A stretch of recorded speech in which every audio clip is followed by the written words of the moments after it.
ജാക്മയുടെ വിജയകഥ. ഉയർന്ന ചിന്താഗതികളാണ് എപ്പോഴും നമ്മെ മുന്നോട്ട് നയിക്കുന്നത്. ജാക്മയുടെ വിജയകഥയെക്കുറിച്ച് നമ്മൾ ഫസ്റ്റ് പാർട്ടി കണ്ടിരിക്കുമല്ലോ. ജാക്മ തന്റെ കമ്മ്യൂണിക്കേഷൻ സ്കില്ല് മെച്ചപ്പെടുത്തിയത് കൊണ്ട് അദ്ദേഹത്തിന് എന്തൊക്കെയാണ് ലഭിച്ചത്, അതിലൂടെ മാത്രം അദ്ദേഹം എങ്ങനെയാണ് ചൈനയിലെ ഒന്നാമത്തെ ധനികനായി മാറിയത് എന്നതാണ് ഇന്നത്തെ വീഡിയോയിൽ നമ്മൾ പറയാൻ പോകുന്നത്. ഇത്തരത്തിൽ ജാക്മ തന്റെ സ്കൂൾ പഠനം പൂർത്തിയാക്കുമ്പോൾ ഗണിത വിഷയത്തിൽ തോറ്റുപോയിരുന്നു. അതും മാത്സിൽ ആകെ മൊത്തം 10 മാർക്ക് മാത്രമാണ് അദ്ദേഹം വാങ്ങിയിരുന്നത്. ആ അളവിന് മാത്സിൽ വളരെ മോശമായിരുന്നു അദ്ദേഹം. വീണ്ടും മാത്സ് പരീക്ഷയിൽ ജയിച്ചാൽ മാത്രമേ കോളേജിൽ പ്രവേശനം ലഭിക്കൂ എന്നൊരു സാഹചര്യം ഉണ്ടായി. അന്ന് അതും ആ കാലഘട്ടത്തിൽ റീ എക്സാം 1-2 മാസത്തിലോ 6 മാസത്തിലോ നടത്തില്ലായിരുന്നു. 1 വർഷം കഴിഞ്ഞേ നടത്തുകയുള്ളൂ. അതുകൊണ്ട് തന്നെ ജീവിതത്തിന്റെ ഏകദേശം 1 വർഷം വെറുതെയായി. നമ്മൾ ശരിക്കും പഠിക്കാത്തത് കൊണ്ടാണ് നമ്മുടെ ജീവിതത്തിൽ ഇങ്ങനെ 1 വർഷം വെറുതെ പോയതല്ലോ എന്ന് ഓർത്ത് ജാക്മ ഒരുപാട് സങ്കടപ്പെട്ടിരുന്നു. അതേസമയം ഈ 1 വർഷം നമ്മൾ വെറുതെ വീട്ടിലിരിക്കരുത്, നമ്മൾ എന്തെങ്കിലും ചെയ്ത് പണം സമ്പാദിക്കണം എന്ന് ജാക്മ ചിന്തിച്ചു. അപ്പോഴാണ് അദ്ദേഹത്തിന് പത്രമിടുന്ന ആ ജോലി ലഭിക്കുന്നത്. അതിരാവിലെ 4 മണിക്ക് തന്നെ എഴുന്നേറ്റ് പോയി ഒരു ട്രൈസൈക്കിളിൽ നിറയെ പത്രക്കെട്ടുകളുമായി അടുക്കി വച്ച് ഹോൺഷോ നഗരം മുഴുവനും പത്രങ്ങൾ വിതരണം ചെയ്യണം എന്നതായിരുന്നു അദ്ദേഹത്തിന് കിട്ടിയ ജോലി. രാവിലെ നേരത്തെ എഴുന്നേൽക്കണം, ഒരുപാട് പത്രക്കെട്ടുകൾ ചുമക്കണം, പല കിലോമീറ്ററുകൾ സൈക്കിൾ ചവിട്ടണം എന്നിങ്ങനെ വളരെ അധ്വാനമുള്ള ജോലിയായിരുന്നു അത്. അതും ഏകദേശം 4 മണിക്ക് തന്നെ ആ സ്ഥലത്ത് എത്തിയാൽ ട്രൈസൈക്കിൾ ചവിട്ടി എല്ലാ ഏരിയയിലും കവർ ചെയ്ത് വീട്ടിൽ തിരിച്ചെത്താൻ ഏകദേശം 9 മണിക്ക് മുകൾ ആകുമത്രേ. വീട്ടിൽ വന്ന് കുറച്ചു നേരം വിശ്രമിച്ചിട്ട് വീണ്ടും വൈകുന്നേരത്തെ പത്രങ്ങൾ വരും. അങ്ങനെ ഒരു 3-4 മണിയാകുമ്പോൾ വൈകുന്നേരത്തെ പത്രങ്ങൾ വീണ്ടും ഡെലിവറി ചെയ്യാനുള്ള ജോലിക്ക് പോയിട്ട് രാത്രി ഒരു 7 മണിക്ക് വീട്ടിൽ തിരിച്ചെത്തുക. ഇത് കുറച്ച് കഠിനമായ ജോലി തന്നെയായിരുന്നു. എങ്കിലും വേറെ ഒരു ജോലി ലഭിക്കാത്തത് കൊണ്ട് ശരിയെന്ന് കരുതി ഈ ജോലി ചെയ്യാൻ തുടങ്ങി. ഈ ജോലി ചെയ്യുന്നതിൽ അദ്ദേഹത്തിന് വിഷമമൊന്നും ഉണ്ടായിരുന്നില്ല.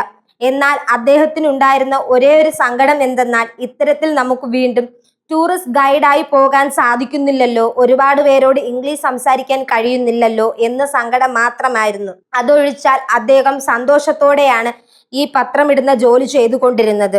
ഇതിനെ തുടർന്ന് 1 വർഷം കഴിഞ്ഞ് വീണ്ടും അടുത്ത വർഷം മാത്സ് പരീക്ഷ എഴുതുകയാണ്. ഇത്തവണയും 19 മാർക്ക് ജാക്മ പരീക്ഷയിൽ വാങ്ങി തോറ്റുപോയി. അതിനാൽ ജാക്മയുടെ അച്ഛൻ ഒരുപാട് സങ്കടപ്പെട്ടു. കാരണം ഇപ്പോൾ നമ്മുടെ മകൻ പറയുന്നതൊന്നും കേൾക്കുന്നില്ല, അനുസരണക്കേട് കാണിക്കുന്നു എന്നൊക്കെ ഉണ്ടായാൽ മാതാപിതാക്കൾക്ക് ദേഷ്യം വരും. എന്നാൽ ജാക്മ പറയുന്നതൊക്കെ കേൾക്കുന്ന ഒരു നല്ല കുട്ടിയായിരുന്നു. വീട്ടിൽ വെറുതെ ഇരിക്കരുത്, ജോലി ചെയ്യണം, പണം സമ്പാദിക്കണം, തന്നാൽ കഴിയുന്നത് സമ്പാദിച്ച് അച്ഛനെയും അമ്മയ്ക്കും കൊടുക്കണം എന്ന് വിചാരിക്കുന്ന നല്ല മകനായിരുന്നു. എന്നാൽ ഇവന് പഠിത്തം മാത്രമില്ലല്ലോ എന്ന് ഓർത്ത് അച്ഛൻ ഒരുപാട് സങ്കടപ്പെട്ടു. അതുകൊണ്ട് അച്ഛൻ എന്തു ചെയ്തെന്ന് വച്ചാൽ ജീവിതത്തിൽ ഒരുപാട് കഷ്ടപ്പെട്ട് മുന്നേറി വരുന്ന ചിലരുടെ ജീവിത കഥകൾ ജാക്മയ്ക്ക് പറഞ്ഞു കൊടുക്കുമായിരുന്നു. അദ്ദേഹത്തിന്റെ അച്ഛന് കുറച്ച് പുസ്തകങ്ങൾ വായിക്കുന്ന ശീലമുണ്ടായിരുന്നു. അത്തരത്തിൽ തന്റെ കഥകളിൽ വരുന്ന നായകന്മാർ, സിനിമകൾ കണ്ട നായകന്മാർ, ചരിത്ര പുരുഷന്മാർ എങ്ങനെയാണ് ജീവിതത്തിൽ വലിയ തോൽവികൾ നേരിട്ടതിന് ശേഷം പിന്നീട് മുന്നേറി വരുന്നതെന്ന ഒരുപാട് പേരുടെ കഥകൾ അദ്ദേഹം പറഞ്ഞു കൊടുക്കുമായിരുന്നു. അദ്ദേഹം പറഞ്ഞു കൊടുക്കുമ്പോൾ ആ കഥകളെല്ലാം ജാക്മയ്ക്ക് വലിയൊരു പ്രചോദനമായി മാറി. നമുക്ക് മാത്സ് പരീക്ഷയിൽ ജയിക്കാൻ കഴിയില്ല, നമുക്കൊന്നും കോളേജിൽ പോകാൻ സാധിക്കില്ല എന്ന് കരുതി സങ്കടപ്പെട്ടിരുന്ന ഒരു കാലഘട്ടത്തിൽ എൻ്റെ അച്ഛൻ പറഞ്ഞു തന്ന ആ കഥയാണ് എനിക്ക് വലിയൊരു മോട്ടിവേഷൻ നൽകിയതെന്ന് ജാക്മ ഒരു അഭിമുഖത്തിൽ പറഞ്ഞിട്ടുണ്ട്. അതുമാത്രമല്ല, അദ്ദേഹത്തിന്റെ അച്ഛൻ മറ്റൊരു കാര്യം കൂടി ചെയ്തു. നീ ഇനി പത്രമിടുന്ന ജോലിക്ക് പോകണ്ട, നീ ഇനി സമ്പാദിക്കണമെന്നുമില്ല, ആദ്യം നീ മാത്സ് പരീക്ഷയിൽ എങ്ങനെയെങ്കിലും ജയിക്കണമെന്ന് അച്ഛൻ പറഞ്ഞു. അതുകൂടാതെ നല്ലൊരു മാത്സ് ട്യൂഷനിലും അദ്ദേഹത്തെ ചേർത്തു. ഇതിനെ തുടർന്ന് ജാക്മയ്ക്ക് പതിയെ അച്ഛനു വേണ്ടി പഠിക്കണമെന്ന് തുടങ്ങി. നമ്മുടെ അച്ഛൻ ഇത്രയധികം സങ്കടപ്പെടുന്നുണ്ടല്ലോ, അദ്ദേഹത്തിന് വേണ്ടിയെങ്കിലും നമ്മൾ എങ്ങനെയെങ്കിലും പഠിക്കണമെന്ന് കരുതി പതിയെ മാത്സ് പഠിക്കാൻ തുടങ്ങി. ആ പുതിയ അധ്യാപകൻ അദ്ദേഹത്തിന് കുറച്ചുകൂടി താല്പര്യമുള്ള രീതിയിലാണ് മാത്സ് പഠിപ്പിച്ചു കൊടുത്തത്. അതുകൊണ്ട് പതിയെ ജാക്മ മാത്സ് വിഷയത്തിൽ മുന്നേറിക്കൊണ്ടിരുന്നു. എങ്ങനെയൊക്കെയോ അടുത്ത വർഷം 100-ൽ 35 മാർക്ക് വാങ്ങി ബോർഡർ മാർക്കിൽ മാത്സ് പരീക്ഷയിൽ ജയിച്ചു നമ്മുടെ തലവൻ ജാക്മ. ഈ പരീക്ഷ ജയിച്ചതിന് ശേഷം അദ്ദേഹത്തിന് ഈ ലോകം മുഴുവനും ജയിച്ചതുപോലെയാണ് തോന്നിയത്. സന്തോഷം കൊണ്ട് അദ്ദേഹം തുള്ളിച്ചാടി. ഈ സന്തോഷം ആഘോഷിക്കാൻ എന്തെങ്കിലും ചെയ്യണമെന്ന് അദ്ദേഹം വിചാരിച്ചു. അപ്പോൾ പോലും അദ്ദേഹം എന്താണ് ചെയ്തതെന്ന് അറിയാമോ? ഒരുപാട് നാളായി ചെയ്തിരുന്ന ആ ടൂറിസ്റ്റ് ഗൈഡ് ജോലി വീണ്ടും ചെയ്യണമെന്ന് അദ്ദേഹം ആഗ്രഹിച്ചു. വീണ്ടും ആ ഗോൾഡൻ മൗണ്ടൻ ഹോട്ടലിന്റെ വാതിൽക്കൽ പോയി നിന്നു. അവിടെ വരുന്ന വിദേശ വിനോദസഞ്ചാരികളോട്, ഞാൻ ജാക്മ, ഇന്ന് നിങ്ങൾക്ക് ഒരു സൗജന്യ ഗൈഡായിരിക്കാൻ ഞാൻ ആഗ്രഹിക്കുന്നു എന്ന് പറഞ്ഞ് സംസാരിക്കാൻ തുടങ്ങി. ഇത്തരത്തിൽ കോളേജിൽ ചേരുന്നവരെ ചില ദിവസങ്ങൾക്ക് മുൻപ് വരെ ഈ ജോലി ചെയ്തുകൊണ്ടിരുന്നു ജാക്മ. അങ്ങനെ ടൂറിസ്റ്റ് ഗൈഡായി ഇരിക്കുന്ന സമയത്താണ് കെയിൻ മോർലി എന്നൊരു വ്യക്തിയെ അദ്ദേഹം കാണുന്നത്. അദ്ദേഹം തന്റെ കുടുംബത്തോടൊപ്പം ചൈനയിലേക്ക് വിനോദയാത്രയ്ക്കായി വന്നതായിരുന്നു. കെയിൻ മാർലി, അദ്ദേഹത്തിന്റെ ഭാര്യ, പിന്നീട് അദ്ദേഹത്തിന് 3 കുട്ടികൾ, 2 ആൺകുട്ടികളും ഒരു മകളും. 2 ആൺകുട്ടികൾ ഡേവിഡും സ്റ്റീഫൻ, മകൾ സൂസൻ എന്നിങ്ങനെ മൊത്തത്തിൽ അവരുടെ കുടുംബത്തിലെ 5 പേരും ചൈനയിൽ വന്നിട്ടുണ്ടായിരുന്നു. ഈ കുടുംബത്തിന് ഗൈഡായിരുന്നു നമ്മുടെ ജാക്മ. ഇതിലും അദ്ദേഹത്തിന്റെ മൂത്ത മകനായ ഡേവിഡിന് ജാക്മയെ ഒരുപാട് ഇഷ്ടപ്പെട്ടു. ഇവനും നമ്മളെ പോലെ ചെറിയ കുട്ടിയാണല്ലോ, എന്നാൽ എത്ര മനോഹരമായിട്ടാണ് സംസാരിക്കുന്നത്, എത്ര ഭംഗിയായിട്ടാണ് കാര്യങ്ങൾ വിശദീകരിക്കുന്നത് എന്ന് കരുതി ജാക്മയും ഡേവിഡും നല്ല സുഹൃത്തുക്കളായി മാറി. വിനോദസഞ്ചാരമൊക്കെ കഴിഞ്ഞ് ആ ഡേവിഡ് ഓസ്ട്രേലിയയിലേക്ക് തിരികെ പോകുമ്പോൾ പോലും ജാക്മയുടെ അടുക്കൽ തന്റെ ഓസ്ട്രേലിയ വിലാസം നൽകിയിട്ട്, നീ ഈ വിലാസത്തിലേക്ക് കത്തയക്കുക, നമ്മൾ എപ്പോഴും സുഹൃത്തുക്കളായി തന്നെ ഇരിക്കുമെന്ന് പറഞ്ഞിട്ടാണ് പോയത്. ഇന്നത്തെ പോലെ വാട്സപ്പ് ചാറ്റോ ഫോണോ ഒന്നും അന്ന് ലഭ്യമായിരുന്നില്ല. സുഹൃത്തുക്കൾക്കെല്ലാം ഇത്തരത്തിൽ കത്തുകൾ വഴിയേ സംസാരിക്കാൻ സാധിക്കുകയുള്ളൂ. നിങ്ങൾക്ക് അത്ഭുതം തോന്നാം, പണ്ടൊക്കെ ട്രെയിനിന്റെ എതിർവശത്തിരുന്ന് സംസാരിച്ചു പരിചയപ്പെട്ടു വരുമായിരുന്നു. അവർ വിലാസം വാങ്ങി അതിനുശേഷം കത്തുകളിലൂടെ സംസാരിച്ച് സൗഹൃദം തുടരുമായിരുന്നു. അതേപോലെ ആശുപത്രികളിലും തന്റെ ബെഡിന്റെ അടുത്തുള്ളവരോട് സംസാരിച്ചു പരിചയപ്പെടുമായിരുന്നു. ഈ രീതിയിലാണ് ഡേവിഡിന്റെ സൗഹൃദവും ജാക്മയുടെ സൗഹൃദവും കത്തിലൂടെ തുടർന്നു. ജാക്മയ്ക്ക് ഒരുവിധം ഇംഗ്ലീഷ് നന്നായി സംസാരിക്കാൻ കഴിഞ്ഞിരുന്നു എങ്കിലും ഇംഗ്ലീഷ് എഴുതുന്നതിൽ ചില ബുദ്ധിമുട്ടുകൾ ഉണ്ടായിരുന്നു. കുറച്ച് തെറ്റുകളോടെയൊക്കെയാണ് അദ്ദേഹം കത്തുകൾ എഴുതി അയച്ചിരുന്നത്. ജാക്മയുടെ കത്തുകൾ ഡേവിഡിന്റെ അച്ഛനായ കെയിൻ മാർലി വായിച്ചിട്ട് അതിൽ എന്തൊക്കെ തെറ്റുകളാണ് ഉള്ളത്, ഈ കത്ത് എങ്ങനെ തിരുത്തി എഴുതാമായിരുന്നു എന്ന് കാണിച്ച് ആ കത്ത് തിരുത്തി എഴുതി അതിൽ ഡേവിഡിന്റെ മറുപടിയും കത്തിന്റെ ഉള്ളിൽ വച്ച് അവരുടെ അച്ഛൻ വീണ്ടും ജാക്മയ്ക്ക് അയച്ചു കൊടുക്കുമായിരുന്നു. ഇതിലൂടെ ജാക്മയുടെ റൈറ്റിംഗ് സ്കില്ലും പതിയെ പതിയെ മെച്ചപ്പെടാൻ തുടങ്ങി. ജാക്മയുടെയും ഡേവിഡിന്റെയും സൗഹൃദം നന്നായി വളരാൻ തുടങ്ങി. ഇതൊരു വശത്ത് നടന്നുകൊണ്ടിരിക്കെ ജാക്മയ്ക്ക് കോളേജിൽ ചേർന്ന് പഠിക്കണമെന്ന് ആഗ്രഹമുണ്ടായി. അതും ഹോൻഷോ നഗരത്തിലെ ഏറ്റവും മികച്ച കോളേജിൽ തന്നെ ചേരണമെന്നായിരുന്നു അദ്ദേഹത്തിന്റെ ആഗ്രഹം. ഒരുപാട് കോളേജിലേക്ക് അപേക്ഷിച്ചു. എന്നാൽ ഇത്തരത്തിൽ 2 തവണ മാത്സ് പരീക്ഷയിൽ തോറ്റ് 3-ാമത്തെ തവണ ബോർഡർ മാർക്കിൽ ജയിച്ച ഇദ്ദേഹത്തിന് എങ്ങനെയാണ് മികച്ച കോളേജിൽ പ്രവേശനം ലഭിക്കുക? ഒരു സാധാരണ കോളേജിൽ, അതും ഇംഗ്ലീഷ് ഡിപ്പാർട്ട്മെന്റിൽ അദ്ദേഹത്തിന് സീറ്റ് ലഭിച്ചു. ഇതിനെ തുടർന്ന് ജാക്മ BA ഇംഗ്ലീഷ് പഠിക്കാൻ തുടങ്ങി. ഇവിടെ നിന്നാണ് അദ്ദേഹത്തിന്റെ കളി ആരംഭിക്കുന്നത്. ജാക്മയുടെ കൂടെ ഉണ്ടായിരുന്ന മറ്റു വിദ്യാർത്ഥികളൊക്കെ ഇംഗ്ലീഷ് സംസാരിക്കാൻ മടിച്ചു നിൽക്കുമ്പോൾ ജാക്മ വളരെ ഒഴുക്കത്തോടെ ഇംഗ്ലീഷ് സംസാരിക്കാൻ തുടങ്ങി. ലളിതമായ ഇംഗ്ലീഷിൽ മറുപടി നൽകാൻ തുടങ്ങി. ആ ക്ലാസ്സിലെ തന്നെ ഏറ്റവും മികച്ച വിദ്യാർത്ഥിയായി മാറി ജാക്മ. ഈ കോളേജ് ജീവിതം അദ്ദേഹത്തിന് വലിയ ഒരു വഴിത്തിരിവായി മാറി എന്ന് വേണം പറയാൻ. കാരണം അതുവരെ നമുക്കൊന്നും പഠിത്തം വരില്ല, നമ്മളൊക്കെ മണ്ടനാണ്, നമ്മൾ മാത്സ് പരീക്ഷയിൽ തോറ്റുപോയവരാണ് എന്നൊക്കെയാണ് ജാക്മ ചിന്തിച്ചിരുന്നത്. എന്നാൽ നമുക്കിപ്പോൾ ഇംഗ്ലീഷ് നന്നായി വരുന്നുണ്ട്, നമ്മൾ നന്നായി സംസാരിക്കുന്നുണ്ട്, നമ്മൾ നന്നായി എഴുതുന്നുണ്ട് എന്നൊരു കോൺഫിഡൻസ് അദ്ദേഹത്തിന് തന്നെ വന്നു. അപ്പോഴാണ് തന്റെ ക്ലാസ്സിലെ 1-ാമത്തെ വിദ്യാർത്ഥിയായി മാറിയത് ജാക്മ. ജാക്മയുടെ തത്വം ഇതാണ്: ഇവിടെ ആരും വിഡ്ഢികളല്ല, നമ്മൾ എല്ലാവരും ഒരു ആവറേജ് ആയിരിക്കണം. പകരം നമുക്ക് ഏതിനാണോ നന്നായി വരുന്നത് അത് കൃത്യമായി മനസ്സിലാക്കി ആ ഒരു മേഖലയെ പൂർണ്ണ മനസ്സോടെ നമ്മൾ അധ്വാനിക്കുകയാണെങ്കിൽ എല്ലാവരും ഇവിടെ വിജയികളാണ്. ആ രീതിയിലാണ് ജാക്മ തന്റെ ക്ലാസ്സിൽ മാത്രമല്ല തന്റെ കോളേജിൽ തന്നെ മികച്ച വിദ്യാർത്ഥിയായി മാറിക്കൊണ്ടിരിക്കുകയായിരുന്നു.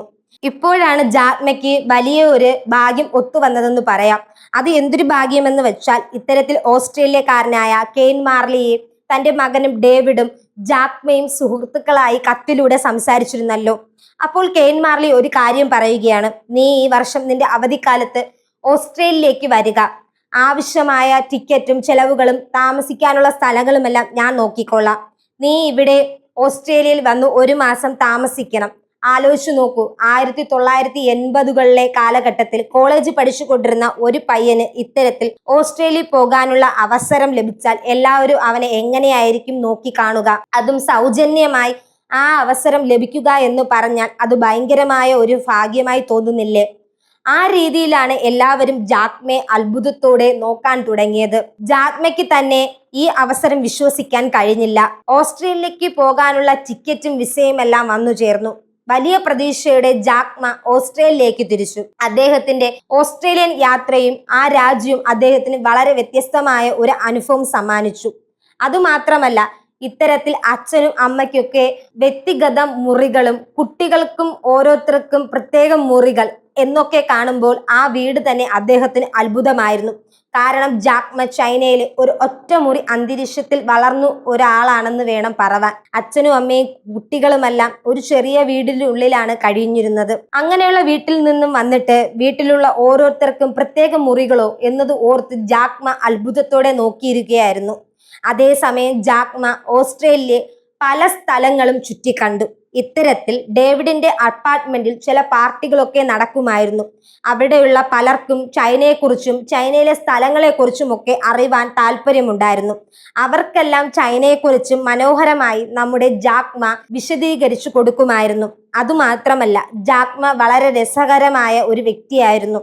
അദ്ദേഹം ആ അപ്പാർട്ട്മെന്റിൽ നടന്ന ഒരു പാർട്ടിയിൽ ഒരു നാടകം അഭിനയിച്ചു. അത് എന്തൊരു നാടകം എന്ന് വെച്ചാൽ, ഇത്തരത്തിൽ മദ്യപിച്ച് ഒരു കുരങ്ങൻ കുൻഫു ചെയ്താൽ എങ്ങനെയിരിക്കും, ആ ലഹരിയിൽ തന്നെ കുൻഫു ചെയ്താൽ എങ്ങനെയിരിക്കുമെന്ന് അദ്ദേഹം ചെയ്തു കാണിച്ചു. അത് കണ്ട് അവിടെ ഉണ്ടായിരുന്ന എല്ലാവർക്കും ചിരി അടക്കാൻ പാടുപെട്ടു. എല്ലാവരെയും സന്തോഷിപ്പിക്കുന്നത് കാണുമ്പോൾ വലിയ സന്തോഷമായിരുന്നു. ഇതിനെ തുടർന്ന് 1 മാസത്തോളം ഓസ്ട്രേലിയ ചുറ്റിക്കണ്ടതിനു ശേഷം വീണ്ടും ചൈനയിലേക്ക് നമ്മുടെ ജാക്മ തിരിച്ചെത്തി. തന്റെ 2ാം വർഷം കോളേജ് പഠനം അദ്ദേഹം തുടരുകയാണ്. ഇപ്പോഴാണ് മറ്റൊരു അവസരം കൂടി അദ്ദേഹത്തിന് ലഭിച്ചത്. കോളേജ് വിദ്യാർത്ഥിനി പ്രതിനിധി, അതായത് കോളേജ് യൂണിയൻ ലീഡർ ആകാനുള്ള അവസരം ജാക്മയ്ക്ക് ലഭിച്ചു. ഈ അവസരം ജാക്മ എങ്ങനെയാണ് ലഭിച്ചതെന്ന് വെച്ചാൽ, കോളേജിൽ ഉണ്ടായിരുന്ന മറ്റു വിദ്യാർത്ഥികളൊക്കെ അദ്ദേഹത്തിനൊക്കെ പ്രായത്തിൽ ചെറിയവരായിരുന്നു. ഇദ്ദേഹം 2 വർഷം അറ്റംപ്റ്റ് എഴുതി വന്നതുകൊണ്ട് മറ്റുള്ളവരൊക്കെ ഒരു 17 വയസ്സാണെങ്കിൽ ഇദ്ദേഹത്തിന് ഒരു 20 വയസ്സുണ്ടായിരുന്നു. ഇതൊരു കാരണമാണ്. എന്നാൽ ഇത് മാത്രമല്ല, ഇത്രയും ചെറിയ പ്രായത്തിൽ തന്നെ ഓസ്ട്രേലിയ പോലുള്ള വിദേശ രാജ്യങ്ങളൊക്കെ പോയി വന്നിട്ടുണ്ട്. അതുകൂടാതെ സൂപ്പറായി ഇംഗ്ലീഷ് സംസാരിക്കുന്നു, പഠനത്തിലും വലിയൊരു പുലിയാണ് എന്നതൊക്കെ കൊണ്ടാണ് ഈ പദവി ഇദ്ദേഹത്തിന് തേടി എത്തിയത്. ഈ അവസരം ജാക്മ കൃത്യമായി ഉപയോഗപ്പെടുത്തി. ഒരു ലീഡർ എന്തൊക്കെ ചെയ്യണമെന്ന് അദ്ദേഹം പഠിച്ചെടുത്തു. തന്റെ കോളേജിന്റെ യൂണിയൻ ലീഡറായി മാറി. കോളേജിൽ ചെയ്യേണ്ട ചില പൊതുവായ കാര്യങ്ങൾ എന്തൊക്കെയാണെന്ന് വളരെ ഭംഗിയായി ചെയ്തു. മറ്റുള്ളവർക്ക് കാര്യങ്ങൾ പഠിപ്പിച്ചു കൊടുത്തു. ഇത്തരത്തിൽ കോളേജ് പഠിക്കുന്ന സമയത്താണ് ജാക്മ ഷാങ് എന്ന് പറയുന്ന ഒരു പെൺകുട്ടിയുമായി കോളേജ് സന്ദർശിച്ചിരുന്നു. ജാക്മ ആ പെൺകുട്ടിയുമായി സൗഹൃദത്തിൽ ഇടപഴകുന്നു. വളരെ പെട്ടെന്ന് തന്നെ ഈ സൗഹൃദം പ്രണയത്തിലായി മാറുന്നു. നിങ്ങൾ നമ്മുടെ ജാക്മയെ നോക്കിക്കാണുകയാണെങ്കിൽ എപ്പോഴും ഒരു മെലിഞ്ഞ രൂപത്തിലാണ് അദ്ദേഹം ഉള്ളത്. അപ്പോൾ കോളേജിൽ പഠിക്കുന്ന സമയത്തും വളരെ വളരെ മെലിഞ്ഞ ഒരു ദുർബലമായ രൂപത്തിലായിരുന്നത്രേ അദ്ദേഹം. കാണാൻ അത്ര ഭംഗിയൊന്നും ഉണ്ടായിരുന്നില്ല. അപ്പോൾ ജാക്മയുടെ കാമുകിയോട് കൂട്ടുകാരൊക്കെ ചോദിച്ചിട്ടുണ്ട്, ജാക്മയ്ക്ക് അത്ര ഭംഗിയൊന്നുമില്ലല്ലോ, കാണാൻ വളരെ സാധാരണക്കാരനാണ്, അവനെ പോയി നീ എന്തിനാണ് പ്രണയിക്കുന്നതെന്ന ചോദ്യങ്ങളൊക്കെ ആ പെൺകുട്ടിയുടെ അടുത്ത് വന്നിട്ടുണ്ട്. എന്നാൽ ആ കാമുകിയുടെ മറുപടി ഇങ്ങനെയായിരുന്നു, ജാക്മ എത്ര മനോഹരമായിട്ടാണ് ഇംഗ്ലീഷ് സംസാരിക്കുന്നത്, സൂപ്പറായി സംസാരിക്കുന്നില്ലേ, അതുമാത്രമല്ല ഇത്രയും ചെറിയ പ്രായത്തിൽ തന്നെ വിദേശത്തിലേക്കെല്ലാം പോയി വന്നിട്ടുണ്ട്, അതുമാത്രമല്ല ഇത്രയും വലിയൊരു പദവിയിലാണ് ഇരിക്കുന്നത്, വിദ്യാർത്ഥിനി നേതാവാണ്. എന്നാൽ ഈ ഒരു അഹങ്കാരമോ അധികാരമോ അവനിൽ ഒത്തിരി പോലും വന്നിട്ടില്ല. എല്ലാവരോടും ഒരുപോലെയാണ് സംസാരിക്കുന്നത്, ഒരുപോലെയാണ് ഇടപഴകുന്നത്, എല്ലാവരോടും സ്നേഹത്തോടെയാണ് പെരുമാറുന്നത്. ഈ ഗുണം വേറെ ആർക്കുമില്ലല്ലോ. നിങ്ങൾ എല്ലാവരും ബാഹുല്യ സൗന്ദര്യം കണ്ടപ്പോൾ ഞാൻ അവന്റെ മനസ്സിന്റെ ഭംഗിയും അവന്റെ ഇംഗ്ലീഷ് സംസാരിക്കുന്ന ശൈലിയും കണ്ടിട്ടാണ് അവനെ പ്രണയിക്കുന്നത് എന്ന് ജാക്മയുടെ കാമുകി പറഞ്ഞു. ആലോചിച്ചു നോക്കൂ, ഇംഗ്ലീഷ് എത്രത്തോളം പ്രധാനമാണെന്നും നന്നായി ഇംഗ്ലീഷ് സംസാരിച്ച നല്ലൊരു കാമുകിയെ ലഭിക്കാൻ വരെ സാധ്യതയുണ്ടെന്നും അതുകൊണ്ട് ഇംഗ്ലീഷ് സംസാരിക്കാൻ പഠിക്കുക. ഇത്തരത്തിൽ ജാക്മയുടെ കോളേജ് ജീവിതം വളരെ സന്തോഷത്തോടെ മുന്നോട്ട് പോവുകയായിരുന്നു. പഠനത്തിൽ ഒന്നാമനായിരുന്ന വിദ്യാർത്ഥി, മനോഹരമായ പ്രണയവും, വിദ്യാർത്ഥി നേതാവ് എന്ന പദവി എന്നിങ്ങനെ സന്തോഷത്തോടെ ജീവിച്ചു പോന്നു. അതത്ര തന്നെ നമ്മുടെ കഷ്ടപ്പാടുകളെല്ലാം കഴിഞ്ഞു, ഇനിമേൽ നമ്മുടെ ജീവിതം സ്വർഗതുല്യമായിരിക്കും എന്ന് ജാക്മ ചിന്തിക്കുകയായിരുന്നു. ഒരു സ്ത്രീ തന്റെ പ്രസവ സമയത്ത് ഒരുപാട് വേദന അനുഭവിക്കാറുണ്ട്. അത്രയധികം വേദന അവൾ സഹിക്കുന്നുണ്ട് എന്ന് പറയുന്നുണ്ട്. അതുപോലെ ഓരോ പുരുഷനും തന്റെ കഷ്ടകാലം എന്ന് പറയുന്നത് ഇത്തരത്തിൽ കോളേജ് പഠനം കഴിഞ്ഞിട്ട് ജോലി തിരയുന്ന കാലഘട്ടമാണ്. നമുക്ക് കോളേജ് പഠിച്ചു കഴിഞ്ഞാൽ ഒരു നല്ല ജോലി ലഭിക്കുകയെങ്കിൽ കുഴപ്പമില്ല. എന്നാൽ ജോലി ലഭിച്ചില്ലെങ്കിൽ ഓരോ ദിവസവും കഷ്ടപ്പാടിൽ തന്നെ പുരുഷനും അനുഭവിക്കേണ്ടി വരും. അത്തരത്തിൽ അനുഭവിക്കേണ്ടി വരുന്നത് തുടങ്ങി ജാക്മ. അതേ കോളേജ് കഴിഞ്ഞ ശേഷം അദ്ദേഹത്തിന് വലിയ ജോലിയൊന്നും കിട്ടിയില്ല. എങ്ങനെയൊക്കെയോ മുട്ടി വിളിച്ച് അലഞ്ഞു തിരിഞ്ഞിരുന്നു. എന്നാൽ ജാക്മ ജോലി കിട്ടുന്നില്ല. അപ്പോഴാണ് ഈ ലോകത്ത് എത്രത്തോളം ക്രൂരമാണ് അദ്ദേഹത്തിന് മനസ്സിലാക്കാൻ തുടങ്ങിയത്. ഒടുവിൽ ജാക്മ എപ്പോഴാണ് ജോലി ലഭിച്ചത്, അദ്ദേഹത്തിന്റെ ജീവിതം എങ്ങനെയാണ് മാറിയത് എന്നൊക്കെയുള്ളത് അടുത്ത വീഡിയോയിൽ കാണാം. ഈ വീഡിയോ ഇഷ്ടപ്പെട്ടെങ്കിൽ വീഡിയോ ലൈക്ക് ചെയ്ത് നമ്മുടെ ചാനൽ മറക്കാതെ സബ്സ്ക്രൈബ് ചെയ്യണേ.